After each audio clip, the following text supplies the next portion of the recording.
Well, Apple has long been a case study in creative marketing since its iconic 1984 Super Bowl spot. The company has had a long history of success in advertising circles, but it's not always been immune to criticism. Apple recently came under fire for an iPad ad that took aim at creative tools in the physical world. Celebrities and creatives alike slamming the company for not reading the room at a time of increased anxiety around artificial intelligence. For more, we're joined in studio by our resident money and marketing commentator, John Yorke, CEO of Rain, back in studio. Nice to see you, John. Great to have you back with us. Have you been thinking about these tactics, this sort of Apple story of late? Yeah, I mean, Apple's, it's a very strange time for Apple right now in the advertising and marketing world as they're trying to define, it's hard when you are the front runner, right? Like when you're out there and you're leading the way, and in this world of AI coming out and how to position themselves still as the creative leadership. And,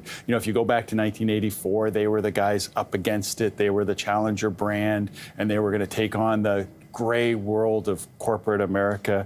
And so a lot of their advertising lately has been great. A lot of entertainment, using a lot of celebrities, using that kind of sense of cool. I mean, the one thing about Apple is they've always been able to control that coolness factor. So what happened this time around? So this time they came out, and here's the thing, they created this ad called Crush, which is a very, very good ad in its fundamentals. Like if you went to an ad school and taught, well, what's an ad supposed to do? Well, it's supposed to show your features. It's supposed to show the benefits as succinctly as possible. Hopefully show it just visually where you don't need words, where the words can identify it. They choose a great song by Sonny and Cher that brings this nostalgia and creativity. But they forgot to ask their target audience what they thought of them destroying some incredible, they destroy sculptures and a piano, and it's really sad because it kind of is, without them knowing it, it's identifying everybody's angst about AI, which is this attack on creativity. And so now you're trying to tell people, we're going to make you more creative by attacking the tools that have what made you creative. Well, let's take a minute to show the Crush ad to our audience so they can get filled in if they haven't seen it. Let's roll that now.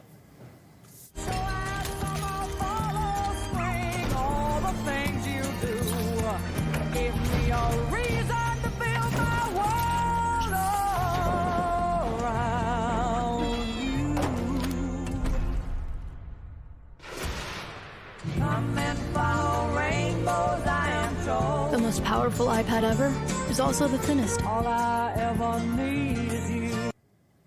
So you're seeing this ad and you're thinking Steve Jobs would not have signed off on this. No, this is probably the anti-Steve Jobs commercial.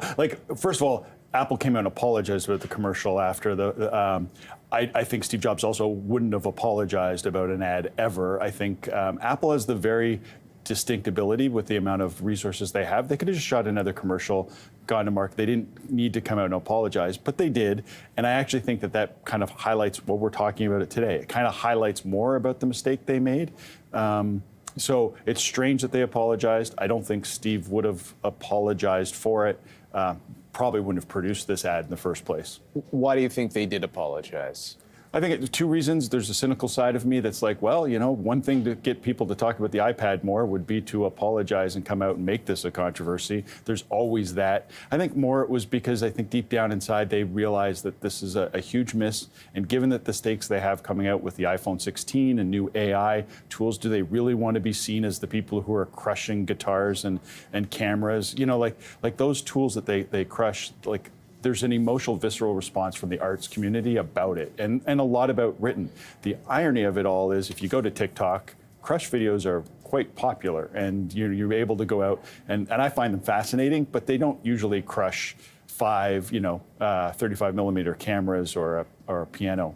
And so you're getting into kind of interesting territory here, which is the extension of the ad itself. Sometimes we talk about the buzz around the Super Bowl and things like that. But if you're exploring those two lanes, one that maybe they think it's going to create a tale of conversation, even if, it's a bit of an embarrassing thing to do.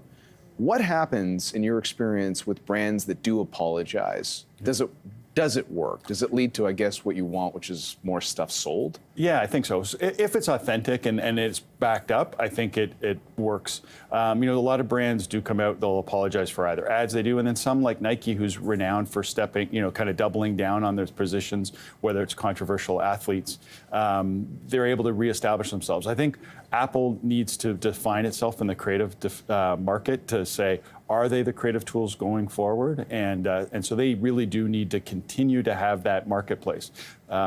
With the creators. Can I just, real quickly, Bud had that controversy. They didn't apologize in that one, right? Well, they couldn't apologize with the Duncan Mulvaney commercial, because if they apologize, then it looks like they're attacking the transgender commercial. So what they did instead of apologize with it, they just kind of almost pretended it didn't happen, shift gears. They started giving things away, and then they went to, they hired Dana White and Peyton Manning and went really macho. We only have about 30 seconds. I want to show an example of another Apple. You're not saying they're doomed. Yeah. There's a Star Wars Apple ad. We'll show a real quick clip here. I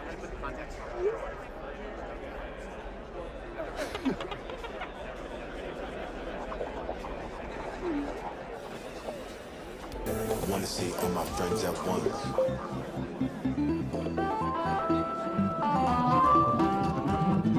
I want to see all my friends at once.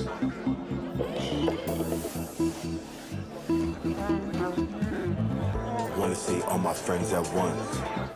And quickly, why do you think that one is more on the mark? Well, they used Lucasfilms. They used 178 actual fans of Star Wars. It was authentic. It was funny. It was clever. They had a lot of Easter eggs, like the jazz band from the original, from Star Wars 4. It just was funny and clever, and the people are authentic about it, and that's what Apple has to get back to. And embracing fun and cool and culture, not crushing it down. Right. So if you're a Star Wars fan, you love that commercial. To see that. So, yeah. John, good to see you. Thanks very much. Thanks John much. Yorke joining us of Rain. We'll come back.